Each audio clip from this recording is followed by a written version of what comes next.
কেউ তাকে না ভাই। মানুষ কয়েকদিনের জন্য আসে, খুব ভালোবাসা দেখায়, তারপর চলে যায়। একটা মৃত মানুষকে ভুলতে আমাদের যতটা না সময় লাগে, তার চাইতে বেশি সময় লাগে জীবন্ত মানুষকে বলতে। সব অপরাধের ক্ষমা আছে, কিন্তু বিশ্বাসঘাতকতার কোনো ক্ষমা নেই।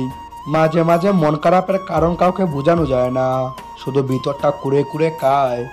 ভুল মানুষের কাছেই আমরা ছোট হই, সঠিক মানুষটা আমাদের মাথা পর্যন্ত নামাতে দেয় না। যারা তোমাকে ধরেই নিয়েছে তুমি খারাপ, তাদেরকে প্রমাণ দেওয়ার দরকার নেই যে তুমি কেমন। যন্ত্রণা সহ্য করতে করতে মানুষ একটা সময় পাথর হয়ে যায়। কষ্টটা যতই বড় হোক, একটা সময় পরে আর আওয়াজ বের হয় না। প্রিয় মানুষগুলো যখন মন খুলে মনের কথা বলে, তখন সত্যি নিজেকে পৃথিবীর সবচেয়ে সুখী মানুষ মনে হয়। আমরা এমন একটা জেনারেশনে আছি যেখানে সম্পর্কের মূল্যায়ন নেই, আবেগ অনুভূতির দাম নেই, বিশ্বাসের মর্যাদা নেই, কথা দিয়ে কথা রাখার কোনো প্রচেষ্টা নেই। সব টুনকো। আমাদের জীবনের সবাই থাকার পরও, সব কিছু থাকার পরও দিন শেষে একটা নির্দিষ্ট মানুষের অভাব আমরা কি ভীষণভাবে অনুভব করি। মনে হয় কেউ আমাদের সাথে না থাকুক, অন্তত আমাদের পাশে সে থাকুক। দূর থেকেই খোঁজ নেক, যত্ন করুক, আগলে রাখুক। বৃক্ষ রোপণ করলে আজীবন তার সুফল পাওয়া যায়, আর ভুল রোপণ করলে আজীবন চোখের জল দিয়ে তার মূল্য চুকাতে হয়। কাউকে আঘাত করতে কি শারীরিক আঘাতের প্রয়োজন হয়? কথার আঘাতই তো যথেষ্ট। শারীরিক আঘাত তো ওষুধ মলম দিয়ে সারানো যায়, কিন্তু কথার আঘাত কোনো ওষুধই সারে না। মনে যে আঘাত রয়ে যায়, তা নীরবে নির্বুথে মানুষকে শেষ করে দেয়। হত্যা করতে কিন্তু অস্ত্র হাতিয়ারের প্রয়োজন হয় না। কারোর বিশ্বাস, স্বপ্ন, ইচ্ছে ভেঙে দিলেই কিন্তু মানুষটা তিলে তিলে মারা যায়। মানুষটার ভিতরের কষ্টের পাওয়ার জমে থাকে, অথচ তাকে হাসি মুখে প্রতিনিয়ত চলতে হয়, প্রচুর হাসতে হয়। তাকে হাসিগুলোর মাঝেই আড়াল রাখে নিজেকে। দিন শেষে রাতের আধারে সে বড্ড ক্লান্ত হয়ে যায় অভিনয় করতে করতে।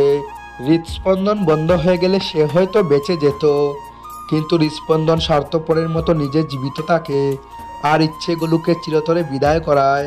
বেঁচে আছে, এই তো অনেকেই বাক্যই তার কাছে চরম বাস্তবতা।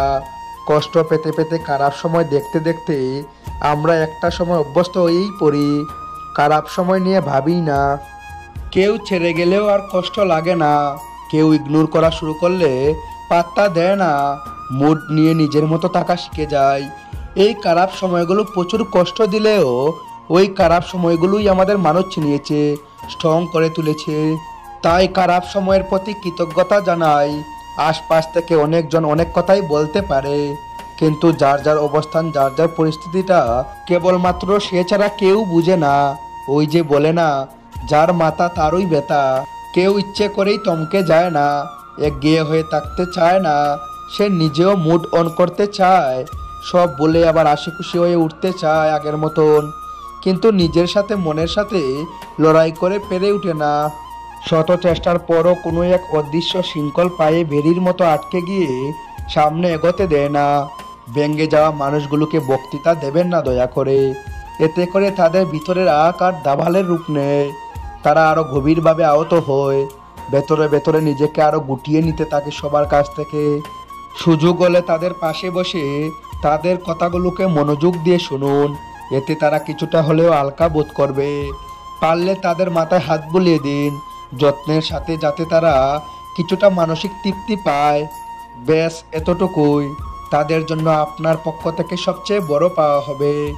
জীবনটা খুব ছোট, এই যেন মোমবাতির মতো, আস্তে আস্তে সব কিছু শেষ হয়ে মিশে যাচ্ছে চোখের পলকে। সব কিছু বদলে যাচ্ছে, সোনালি দিনগুলো হারিয়ে যাচ্ছে। ছোট থেকে বড় হলাম, আবার ছোট হতে চাইলাম, অথচ জীবনের চাহিদা কোনো কিছু আর পিছুটান ছাড়লো না। চাহিদা এমন একটা জিনিস যেটা পূরণ না করা পর্যন্ত নিজেকে স্বস্তি দেয় না। সারাক্ষণ শুধু পূরণ করার প্রত্যাশায় মাথার মধ্যে ঘুরপাক খেতে থাকে, অথচ চাহিদা মিটে গেলে সব কিছু ভুলে যায়। যেটা পূরণ করার জন্য চোখের ঘুম পর্যন্ত আসেনি, সেটা অল্পতে পেয়ে গেলে কিছু মানুষ কদর দিতেও ভুলে যায়। একটা জিনিস খেয়াল করলে দেখবেন, যারা অল্পতে বিশাল কিছু পেয়ে যায় তারা সেটার মূল্য বুঝে না।